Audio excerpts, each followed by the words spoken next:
Police station Limgaon हद्दीतील जबरी चोरी करणाऱ्या आरोपींना ताब्यात घेऊन चोरीस गेलेली बॅग संपूर्ण मुद्देमालात हस्तगत करून स्थानिक गुन्हे शाखा नांदेड व लिमगाव पोलीस स्टेशनची संयुक्त कारवाई. नमस्कार, आपण पाहतात लोकलढा लाईव्ह न्यूज. पोलिसांनी आरोपीकडून चोरीस गेलेला मुद्देमाल व गुन्ह्यात वापरलेली एक स्कूटी असा एकूण 7,41,000 रुपये जप्त करून पुढील कायदेशीर कारवाई सुरू केली आहे. सदर कारवाई माननीय श्री नितीब रोहन पोलीस अधीक्षक नांदेड यांच्या मार्गदर्शनाखाली श्री अतुल भोसले पोलीस निरीक्षक, पोलीस उपनिरीक्षक Milind Sonkamble, police head constable Ravishankar Bamne, Ritesh Kulte, police constable Chandrakant Swami, Azharuddin Shaikh, Anil Birajdar सर्व नेमणूक स्थानिक गुन्हे शाखा नांदेड तसेच सहाय्यक पोलीस निरीक्षक बोधनकर, रितेश टाक, प्रदीप गर्दनमारे, बालाजी तेलंग सर्व नेमणूक पोलीस स्टेशन लिमगाव यांनी यशस्वीरित्या पार पाडले. सखोल चौकशीत आरोपींनी पोलीस स्टेशन लिमगाव येथे दाखल गुन्हा क्रमांक 78/2026 कलम 309/4 35 भारतीय न्याय संहिता BNS मधील गुन्ह्याची कबुली दिली.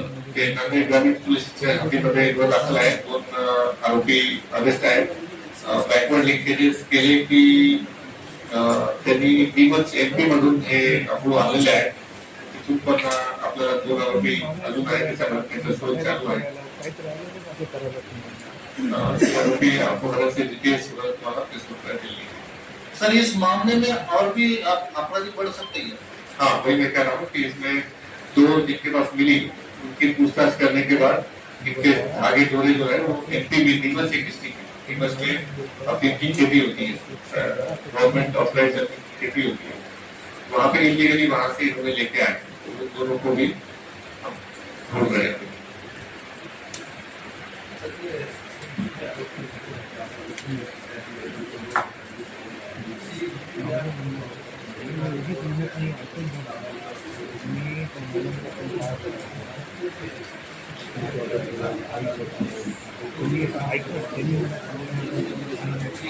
ये जो आपको क्या है, ये जो बाहर से जाके खरीद के लेके आ रहे हैं.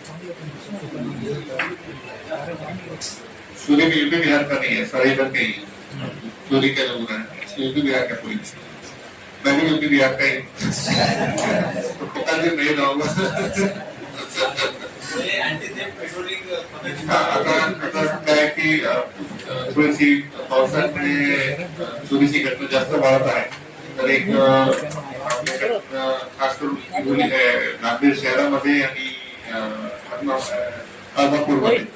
आदमापूरमध्ये खास करून काही चोरीची घटना वाढत वाढली. तिथे पण परंतु चालूच आहे. अवैध धंदेवर कारवाई, प्रिव्हेंटिव्ह ऍक्शन, कंट्रोलिंग हे सगळं कार्यरत आहे. जसं चालू होतात तेच कंटिन्यू आहे. ते सगळे काही बदल नाही आहे. अजून मला वाटलं की थोडासा पेट्रोलिंगची गरज आहे, कारण काही चोरी वगैरे आलेली आहे. त्याच्यासाठी काही 2-3 अजून जे चालू पथक वगैरे चालू होते ते चालू राहतात. त्याच्या व्यतिरिक्त हे काही पथक चोरी थांबवण्यासाठी आणि चोरी सिक्युरिटीसाठी तयार केलेले आहे.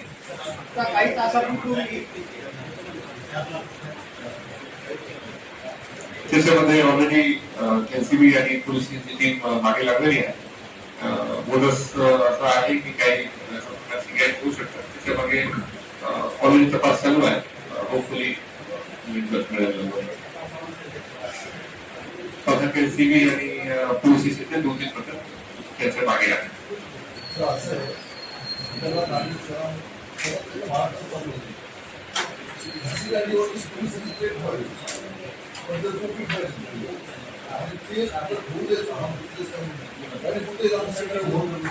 मैं असे गाडी जर आळवली की कारवाई करू काय असं दुसरी कारवाई नक्की करणार. 100% कारवाई होईल. आणि ट्रॅफिकचा पण एक प्रॉब्लेम आहे आपल्या शहरामध्ये. काही ट्रॅफिक खूप जाम होतं.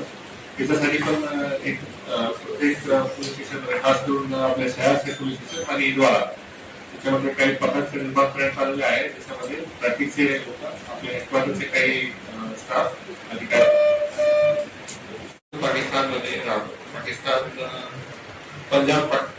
पाकिस्तानमध्ये पंजाब पाकिस्तान तो काय करतोय की जनरली ISIच्या एक मोडस आहे की ते अशा प्रकारचे गँगस्टर कॉन्टॅक्ट करावा आम्हाला ते IDC माहिती द्या त्याच्यामध्ये प्रॉपर ऍक्शन घेण्यात येईल. कारण बरेच पोरे याच्यामध्ये फसू शकतात आणि फसले की मग त्यांचं जीवन पण पूर्णपणे त्यांची फॅमिली आणि सगळं बरबाद होते. तर एक ही महत्वाची गोष्टी आहे. त्याची गँग मध्ये अजून 4-5 लोक आहेत. त्यांचं नाव आहे एक शहजाद पट्टी आहे, दुसरा राणा हुन आहे, आबिद चल आणि मुन्ना धिंगाणा. असं होऊ शकतो की हे नाव ते वापरलं नाही. ऑब्विसली ते काही एक फेक नेम घेऊन त्याच्यावर हे करतात. पण ती अशी गँग आहे ती पाकिस्तानमधून चालू आहे आणि महाराष्ट्रामध्ये लोकांना कॉन्टॅक्ट करत आहे. एक सर्वांपर्यंत मेसेज केला पाहिजे. अजून नागपूरमध्ये प्रकार आलेला नाही, परंतु एक ॲज अ प्रिकॉशन आम्ही सर्वांना सांगू इच्छितो की असं होऊ शकतं. राणाच्या नंतर दोन नाव सांगितलं.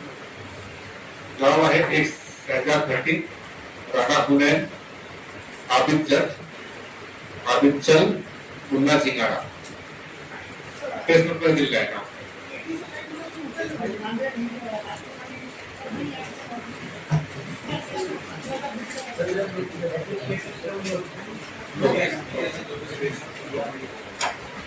नांदेडमध्ये मला वाटत नाही असं म्हटलेलं आहे. काही ठिकाणी महाराष्ट्रामध्ये वेस्टर्न महाराष्ट्र मुंबई वगैरे या ठिकाणी चालू आहे.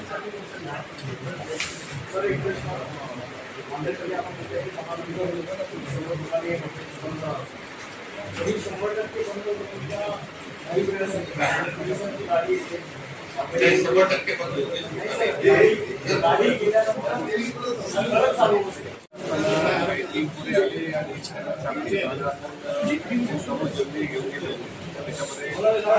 पोलीस शाखा आणि पोलीस टीमने चांगली कारवाई करून 4 आरोपींना अटक केलेला आहे आणि 100% रिकव्हर केलेला आहे. सर, या आरोपींची काही गुन्हेगारी आरोपीची गुन्हेगारी पार्श्वभूमी नाही आहे. एक नदी संघाचा बालक आहे त्याच्यावर एक टँकले आहे, त्याच्यावर बाकी सर्वांची फर्स्ट टँक आहे. नेमका काय उद्देश होता ते याच्यामध्ये जो सराफा जनर होता त्याच्याच वृत्तीच्या मागचे काही दुश्मनीचे कारणावरून ते हे तिघांना 1 लाख रुपये देऊन दुपारी देऊन कारवाई करू.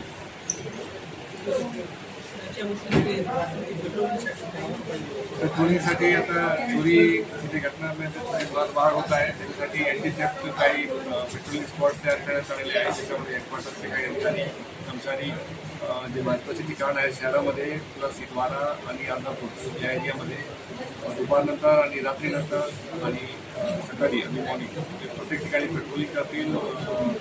ATMच्या ठिकाणी, बँकच्या ठिकाणी, ज्या ठिकाणी चोरीची घटना होत आहे त्या ठिकाणी त्यांचं पेट्रोलिंग करतो आणि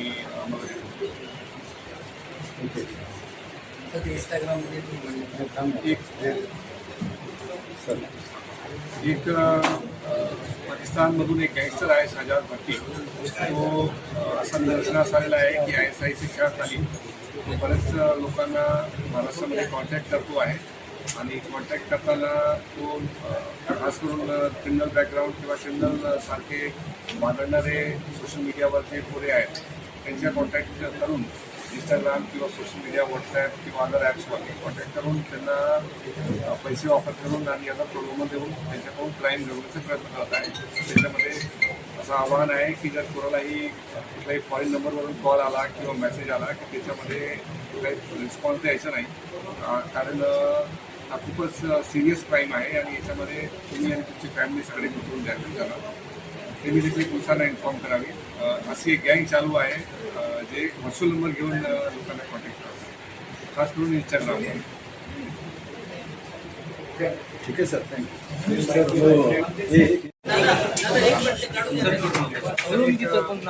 पंजाब पाकिस्तान जिथे पंजाब पार्ट में एक शहजाद भट्टी नाम का गैंगस्टर है जो ISI की शहर में काम कर रहा है और वो यहाँ के लोगों को, महाराष्ट्र के लोगों को कांटेक्ट करके उनको खास करके यंग लड़कों को इंस्टाग्राम पे और सोशल मीडिया पे कांटेक्ट करके उनको बदला के या फिर उनको पैसे ऑफर करके उनकी तरफ से क्राइम करवाने का, टारगेट किलिंग करवाने का टास्क दे रहा है, उनको पहुंचा रहा है और उसके साथ 4-5 और लोग हैं जो इस चीज़ का साथ दे रहे हैं।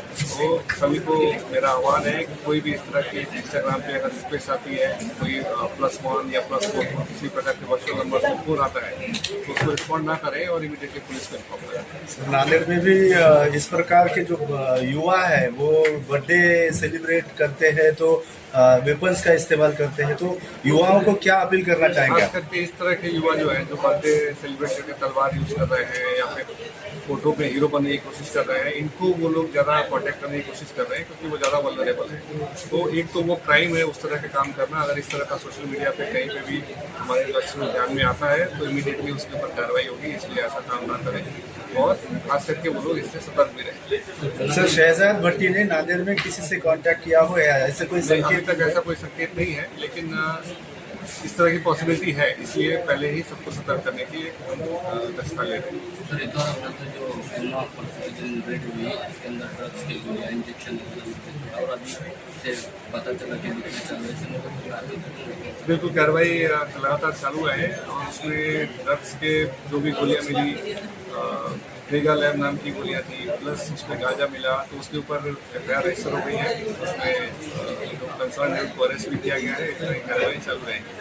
एक अफीम की भी कार्रवाई हुई जिसमें 50 किलो कॉफी स्ट्रॉ या अफीम मिला है, उसमें भी 2 लोग अरेस्ट हो चुके हैं। उनके भागे डोरे जो है वो MP में निकल के आए हैं, निपत डिस्ट्रिक्ट में, उनको भी हम जल्दी अरेस्ट कर लेंगे। सर, नांदेड़ के करीब वाजीपुर गाँव है, वहाँ पर 2 महीने पहले ईद के बाद रमजान में एक बम ब्लास्ट हुआ था दूसरे से करने, तो तपास में क्या मालूम हुआ? इसके बारे में अभी मुझे आइडिया नहीं है, मैं चेक करके आपको